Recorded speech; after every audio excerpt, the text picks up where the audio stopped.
live via Skype. It's the DB&J Wrestling Podcast. I'm your host, Turnbuckle Jim, and with me, the look to my butch. Ooh, man, the Fast Count Brian, my God. Coco Beware's off the hook. Yeah, it's not the least lame, not the least lamest Hall of Fame member. What's next? Like, the Gobbledygooker or something? Maybe. Or like the Genius. I could see him going to the Hall of Fame. See, you know what? The Genius actually beat Hulk Hogan. You know, he did. That is true. Can't say the same for the Bushwhackers. Nope. Anyway, folks, tonight we're just going to do a pretty much kind of a basic show because we're just going to talk about Raw this past week. If you've seen that we've already did Fastlane live viewing Sunday, that was disappointing. I mean, I thought our participation was fine. Our participation was fine and definitely good times and all and whatnot, but yeah, I think overall the show is lacking everything. Yeah, but what was so lacking about it? Everything. There wasn't any like good matches. Well, there was a couple good matches, but everything was just, I don't know, it felt like one big WrestleMania commercial. That's what it felt like. Well, I'm glad something was, because Raw sure was. So anyway, then we're going to talk about Survivor Series 1998. Because it's a deadly game. Sorry. That's a terrible. I don't care. That song is stuck in my head because it played Deadly Game. Like, come on. Definitely did. Anyway, so first of all, I hated Raw. You sound like you hated Raw. What'd you think? F minus. F minus. Yeah, you know what? I'm gonna go even beyond that. I'm gonna give it an H. Ooh, a triple H? Not as bad as a triple H, but definitely an H because that's stunk up the joint in so many ways. Like I can't think of a single, maybe like. Usos losing to Usos not getting the belts back was probably the highlight of the night. That's kind of sad. You know how we made fun of Hardcore Holly for being around forever and just you don't know why that guy's got a job? Yeah. I kind of think R-Truth is now in that category. Yeah, I could definitely see that. The guy somehow beat the Intercontinental Champion. Yeah, and then he comes out to the announcer's table. Was like, oh yeah, you haven't seen me in forever, but I'm the number one contender for the Intercontinental title. It seems like everybody beats Bad News Barrett these days. It's just ridiculous. Yeah. Okay. What was your beef? Because I'm pretty sure I have beef as well. My beef, first of all, Randy Orton comes back, huge, return from the previous night. He's angry, he's pissed out, the fans are cheering for him, and he's just going to hang out with the Authority again. Like, what the hell? That just killed, any sort of momentum he had going forward. I have to disagree, sir, but I will offer my opinion when you are done. Alright, so that was bad. The women's divas, whatever, women's wrestling segment was just completely shot on it. Lincoln didn't lose to a Bella. What the hell? The Daniel Bryan putting over Roman Reigns, didn't irk me so much, but you know what? I have a feeling that 2015 is going to be a really disappointing year for us. Yeah, a little bit. Just a little bit. So, actually, keep your head up. Seth Rollins is going to cash in at some point. Some point it feels like it's never going to happen. So, what do you like or dislike about the show? Alright, first off, the fact that he joined back, I thought was a good move. Mainly because if you saw, on Fastlane where Orton came out and attacked all of the Authority and then Rollins ran away, right? Right. Well, what's the easiest way to get in the same, vicinity of Rollins? Make them believe you're still one of them. So it's just a matter of whether it's SmackDown coming up or the Raw coming up, he's going to get what he wants out of Seth Rollins, and then it's going to set up the WrestleMania match. He's not doing it. He's not doing it just to because he's an idiot. He's doing it to get closer to Rollins. yeah, that part of it, I guess, makes sense. But still, I mean, they could be doing that, the storyline build up without having to join the Authority again. I thought it was kind of dumb, but. Oh no, I agree. I agree with you. He should have come out. He should have been like, "You damn near ended my career. I want a piece of your ass at WrestleMania," and then he has to like beat like Big Show and Kane in a handicap match to get Rollins at WrestleMania or something. Yeah, that would be interesting. But God, what else was there? Anything that was good? Maybe like the John Cena promo was kind of good. The Sting video package was decent. No, the Cena stuff was lame, where he's like, "I fought Rusev, but you know what? I did not give up." Yeah, you passed out, you jabroni. Yeah, congratulations. You did what your T-shirt said you wouldn't do. I'm proud of you. Never give up. Yeah, good for you. I'm so proud. Also, loyalty and consciousness. Now, the only problem I have is, well, a lot of them. So you saw how Ziggler's kind of roped into the Intercontinental thing, which looks like a fatal four-way now? Yeah. So what does that leave Daniel Bryan? Oh, right. Sheamus. Yeah, maybe he'll be, I don't know. Daniel Bryan, I think, is probably, like, the most screwed over wrestler in all time. Like, he should be the one having, like, some kind of magical push towards the moon. But you know what? Nope, he's just too small. So, we're just going to go ahead and give Roman Reigns a chance. I don't know. They put the belt on Mysterio. They put the belt on Jeff Hardy. I don't get it. CM Punk ran it for like a year and a half. And they're around the same damn like weight or whatever. It's ridiculous. It doesn't feel like WrestleMania is 5 weeks away. No, it doesn't feel like they're building towards it. Except for like, you know, the main event, which, you know, I'm not feeling it at all. It's Roman Reigns as somebody I just can't get behind. It's not that. Did you enjoy the fact that Lesnar was scheduled to appear, didn't appear, and apparently left in a disagreement or something? No, I didn't hear about that. Yeah, I didn't. I read on the bleachers about it. Yeah. Like, it wasn't anything creative. It's just he had like a business disagreement, just walked off. Huh. That's crappy. Now, again, this far away, no Undertaker. No Undertaker sighting, just Bray Wyatt waxing poetic about the dead man. And, okay, that's the problem I had with Fastlane. If there was no Fastlane, I think they would have done a better job, like, building anticipation up. Oh, yeah. That pay-per-view should not be there. Like, because now it's just, everything looks rushed. Half the stuff is, like you said, rematches from Fastlane. It's going, for the most part, to suck. Yeah, I hated the fact that all these WrestleMania matches are nothing but rematches from Fastlane. It's lazy booking, in my opinion. I do, however, like what they were doing with Stardust. I like parts of it, but they shouldn't have given them a match like so soon. They should have built for it. Well, no, like how he came out on Raw and talked about how he was going to like get rid of the trash or the old bones or I don't know, something like that. And you saw how Goldust was watching him on the monitor or something. They're going to have the rematch at Mania for retirement. Because that way Stardust, Cody gets his win, Goldust goes into retirement, everyone's happy. Yay, Goldust retiring. Anyway, so yeah, I'm not really happy at all with the whole booking picture at this point, so. It's lazy. Like, if they go with Daniel Bryan and Sheamus for the third time, it's terrible.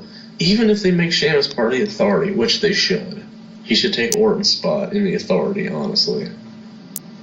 But, my God, at least it's somebody that's fresh and won't get his ass kicked every day. Yeah, the Authority really at this point is just so full of jobbers, it's ridiculous. I'm just getting annoyed by it. They should change it into the Job Squad, which the Big Show was already in at one point. Was he part of the Job Squad? He's a Job Squad of the Union. I think it was Union, maybe. He was part of the Union. That was kind of the Job Squad. The one that had Shamrock, McMahon, Mankind, Big Show. Yeah, okay, got it. Losers. No, but that was really... I do like how Dean Ambrose is keeping the IC belt, like, capped, like, you know, for hostage or whatever. That is kind of cool. I like that. Because it's building interest in the belt. Yeah, the belt has been passed around like a piece of crap last year, and so they're finally giving it some decent push. I like that. Now, why is the Ascension just continually losing now? They lost to the freaking primetime players. That's sad. It makes me sad. Like, it makes me really upset. Yeah. Like, that should not happen, like, at all. I would ask them to go back down to NXT, because their momentum is just done. Like, they suck. Yeah. So yeah, if I would give you a Raw grade, it would be F double minus. Yeah, I'm gonna stay with my H. I think that's pretty crappy.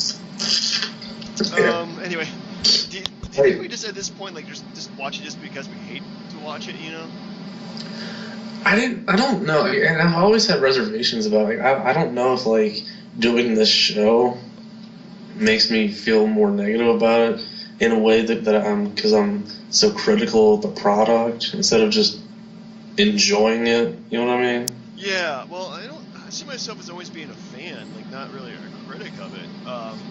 But just as a fan standpoint, like this is stuff that I just can't get behind. And maybe it's doing the show as my way of venting, my frustrations. Again, I could probably stop watching Raw and enjoy Monday nights, but haven't they always done crap like this? I mean, put yourself back when you were a kid. Like, would you have been excited if you were our age then and you saw, I don't know, what was it, like Repo Man and like the Nasty Boys and like taking on like Slaughter, Boss Man, Virgil, and all Slaughter, whatever. That's a garbage match. Like there was a lot of garbage back then too. We just were kids and didn't know any better. We have this nostalgic glasses code. Yeah, if I was a kid, I probably would enjoy this a lot better because I wouldn't know any better. Repo Man, Rush, yes. The thing is, though, we lived through the Attitude Era, so I think the Attitude Era was probably some of the tightest storytelling they've ever done, in my opinion.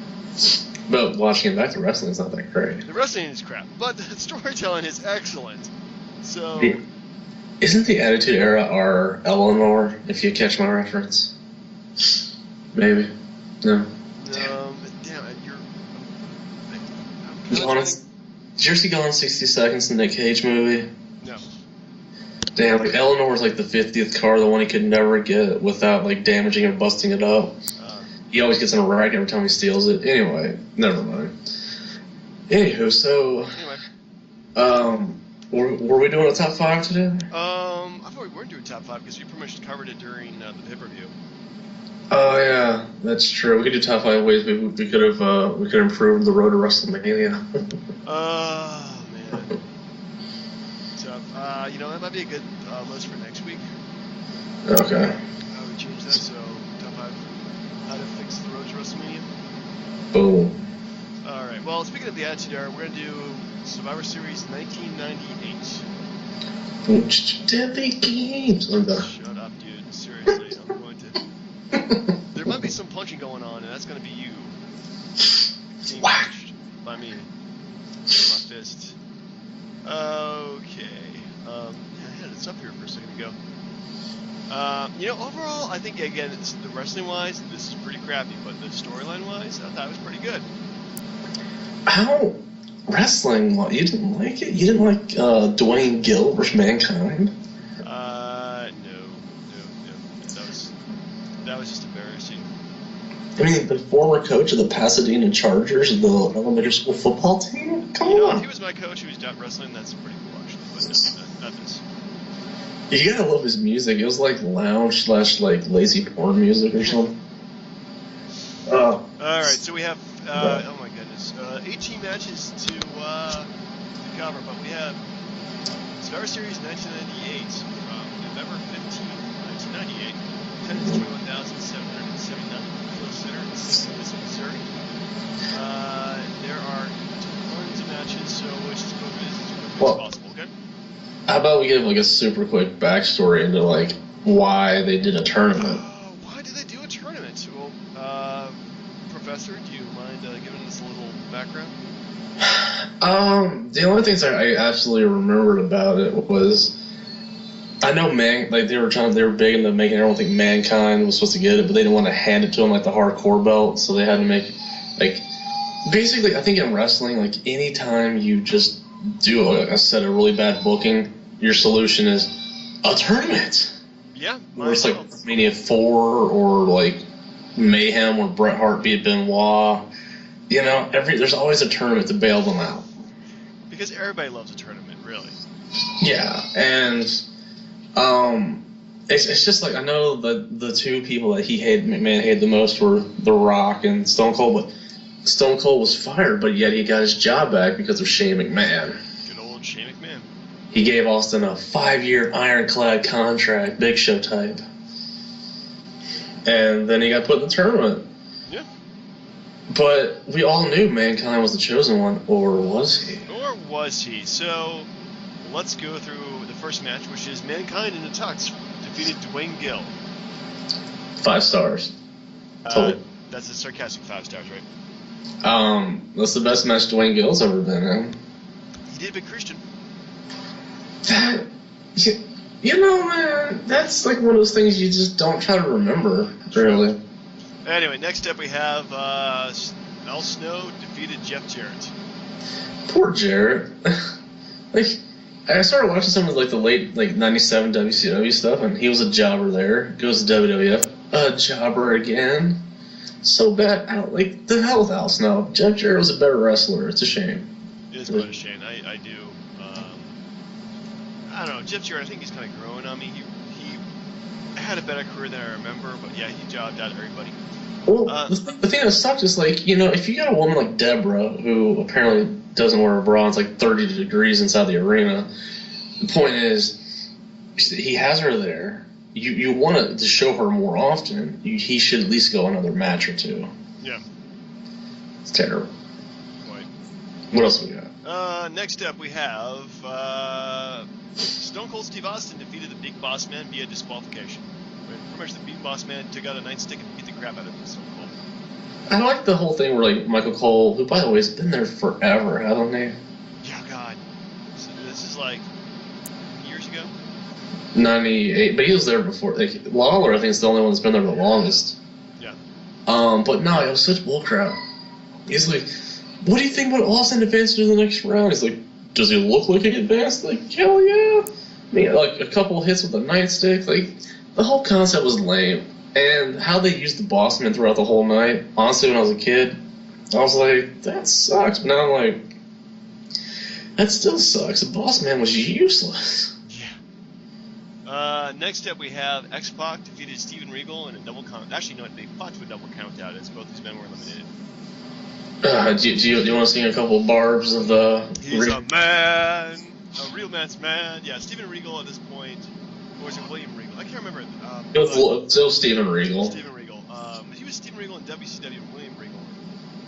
Yeah, he was Lord Steven Regal. That's true. He lost his lordship, though. Stupid arbitrary reform. But can you guess his real name? Holy crap, that's not his real name? Oh, no, definitely not his real name. That's an awesome name. It is a real awesome name, but his birth name was Darren Kenneth Matthews. Jesus. That's just like, you know, what, CM Punk being Phil Brooks? Like, he doesn't look like a Phil Brooks. I can see him being a Phil. Well, Anyway. What about Triple H being Paul Levesque? You know, Triple H is a much better name, even if it is Hunter First Hensley. I don't know. But that match was just, like, I get it because how beat up Austin Wink Wink was, that they wanted to, like, give the fans something back, but would it have killed them to have Austin fight Regal? No. No. Anyway, next up we have Ken Shamrock defeated Goldust. That is a shame. But it's just like in all these tournaments, like, who was Goldust supposed to fight? No, the winner was supposed to fight The Rock. Or, I guess, whoever won The Rock, Wink Wink Triple H match. Yeah. But it's always that balance. Like, when Mankind won, you're not going to have a good guy fight a good guy. It's a good guy versus bad guy. Always do it that way. Always book him. Good versus evil. Anyways, speaking of, the next step we have The Rock. Actually, we're supposed to wrestle Triple H. Triple H didn't show. So they substituted Big Boss Man to be pinned really quickly by The Rock in 3 seconds. I wonder why did that happen so quickly? I don't know. And we'll get to the booking in just a second. Actually, we're done with it. But if I may, quite suspicious. I like to ask something. You know how like we made fun of Dusty Rhodes for the way he talks? Yeah. God bless him, if you will. But my God, you're listening to the part where Gerald Briscoe goes, "Mr. McMahon." Mm-hmm. Yeah, that is kind of annoying. Oh, it's so bad. But I do like them coming out there doing the crotch chops and all that craziness. Yeah. Good time. Next up, we have the second round of The Undertaker with Paul Bearer defeated Kane. Well, that shouldn't really surprise anyone because Kane was turning into a babyface and The Rock had already advanced. Yeah. So you have, again, good versus evil. And you know what's nice? I think after this, Undertaker and Kane don't fight for another year and a half. Yeah, that sounds about right, because right afterwards, Undertaker goes to Mystery of Darkness, and Kane does his Joyce Corporation. Yeah, and then his Tori is his girlfriend, blah, blah, blah. Oh, man, Kane. The whole character development of him is just bizarre. Yes, agreed. So next up, we have Mankind defeated Al Snow. Yeah, you know they made a big stink about that. It's like, wait a minute, Mr. Sacco is wrapped around head. Like, and then, like, I mean, some of that stuff was just like, come on, really? Yeah, so yeah, it was kind of stupid. Like, they kind of acted like Mankind, who was still in a tux, by the way, reacted to pretty much like destroyed Al Snow after seeing Sacco wrapped around head. Well, I mean, first of all, how'd they get it out of his crotch? That's a question I do not want to have answered. Indeed. But I mean, I feel bad because I feel like we're like overshadowing the wrestling. I mean, those two were pretty good in the ring together. It's just the concept of the ending was terrible. Yeah. And it was pretty quick too. Yeah. Anyway, next up we have The Rock defeated Ken Shamrock after the Big Boss tried to interfere and throw his nightstick in the ring. The Rock intercepted it, beat the crap out of it. Beat the crap out of Ken. Beat the crap of Ken. What? Beat the crap out of Ken Shamrock with the nightstick. I'm very happy for the fact that this is like the pay-per-view where 1998 feuds to go to die. Because The Rock and Shamrock, like the Rumble, and then the pay-per-view after that, and then WrestleMania, and then I think King of the Ring, and then they wrestled like 4 times during this. They went to the well quite a bit with this too. Yeah, so I'm glad it was over, but I mean, I don't remember if Shamrock was like wink wink with the corporation yet. I think he joined soon afterwards actually. They gave him like pretty much like the consolidatory, or like give him a spot as like a consolation prize. I just didn't know if the fans actually bought why Boss Man would throw the nightstick to Shamrock. Why would Boss Man throw the nightstick to Shamrock?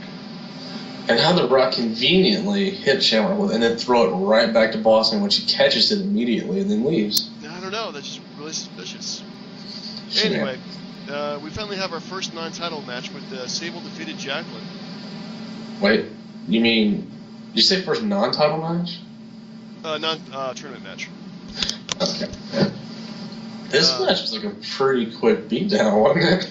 Yeah, this is over in 3 minutes, which is probably 3 minutes too long. Yeah, I'm not gonna lie. I think Sable is probably one of my least favorite divas. Why? She looked horrible in the ring. She wasn't as hot as people give her credit for.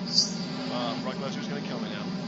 This is pretty Playboy, so I mean, this is. Yeah, like when she's like all like, you know, her hair, like I guess I don't like her in-ring hair. As petty as that sounds, it looks god awful. I could work around it. I don't think, which I mean, Lesnar's gonna kill me for saying that, but I mean, dude, this is at that time where they had like zero. This is like the equivalent of like Bull Nakano and Alundra Blaze, just more attractive women. Yep. Or like diva search women. Like they look good, but they don't wrestle for shit. No. Well, I do remember like when they started expanding the roster with divas too. It was like soon after this they brought like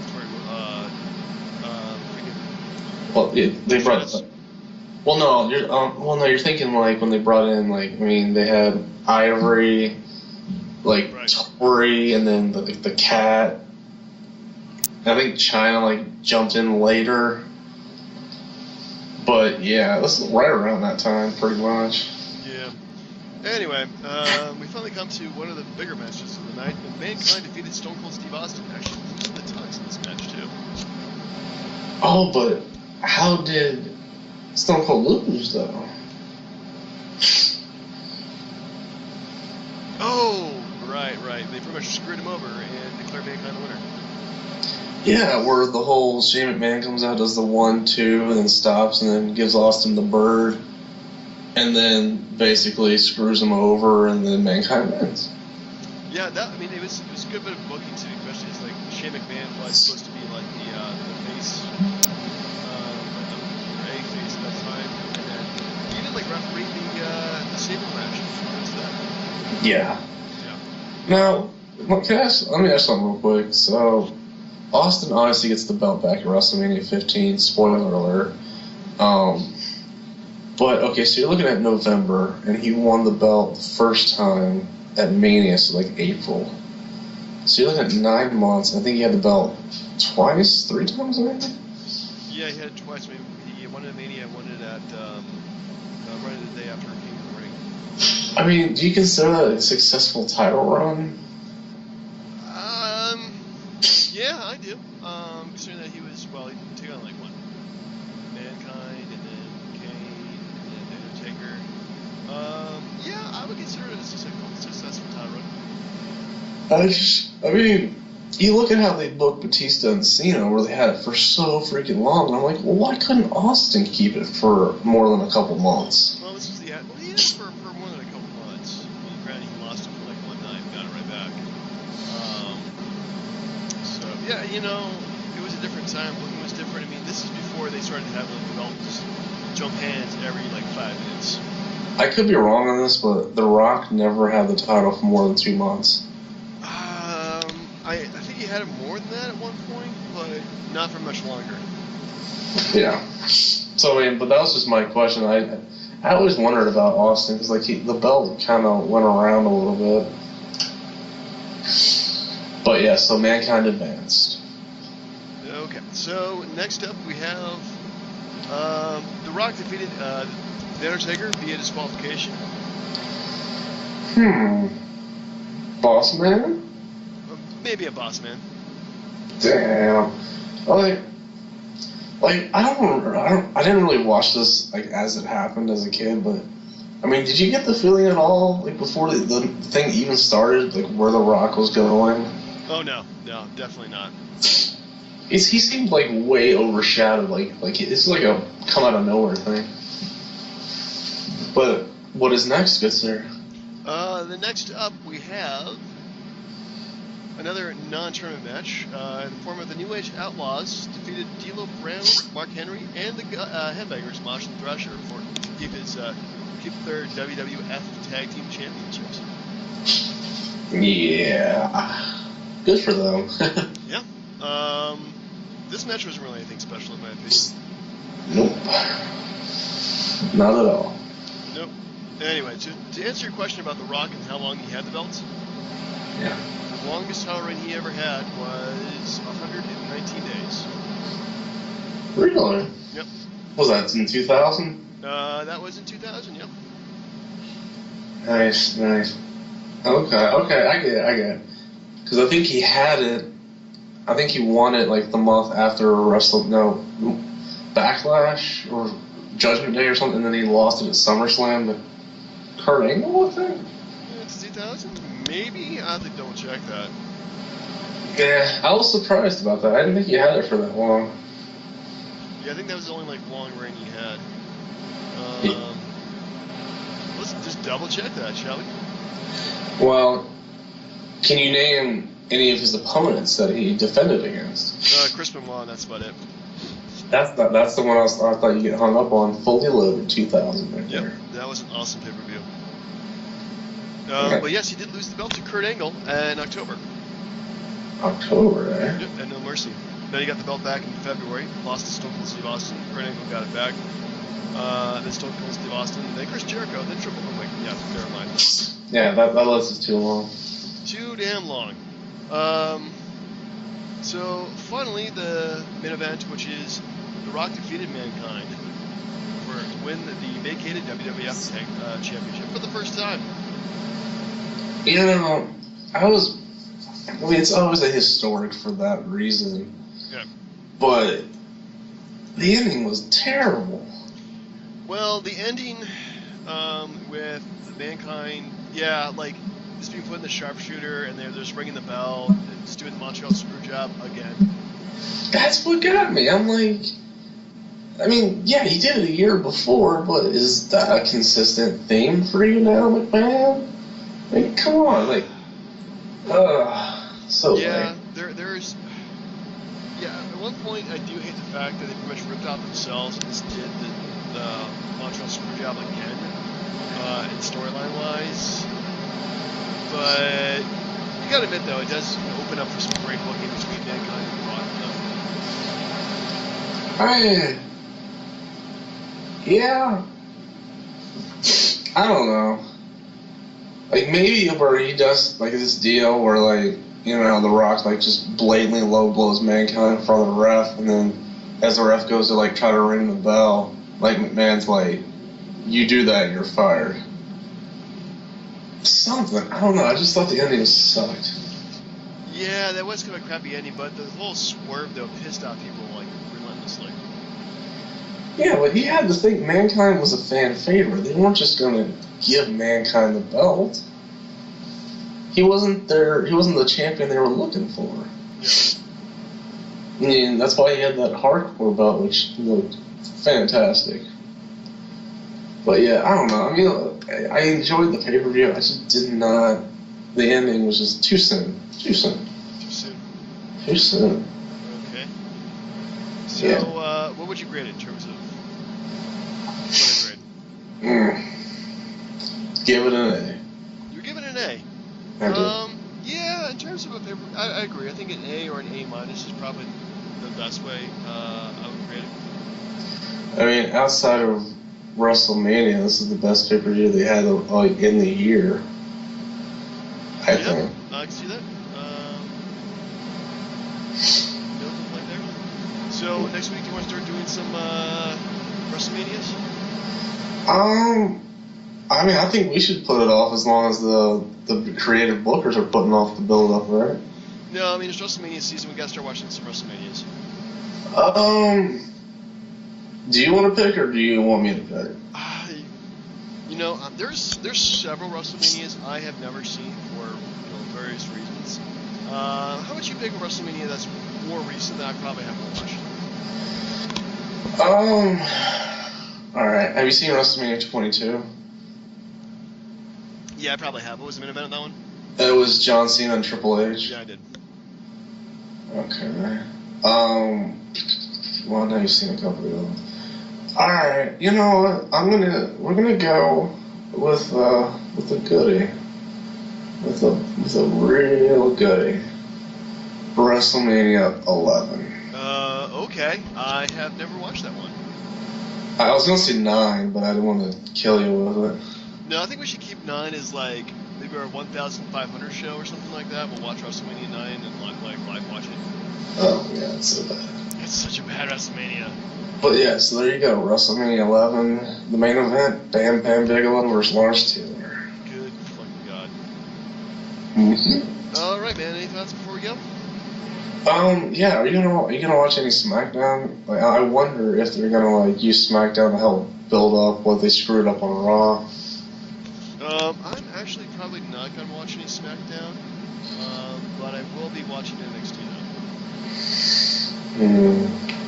You know what they should do? Throw the whole NXT roster in the Andre the Giant Battle Royal. You know, they should. They really should. Why not? That's all I got. All right, well then for the DB&J Wrestling Podcast, I'm Turnbuckle Jim. Fast Count Brian. Take it easy, folks.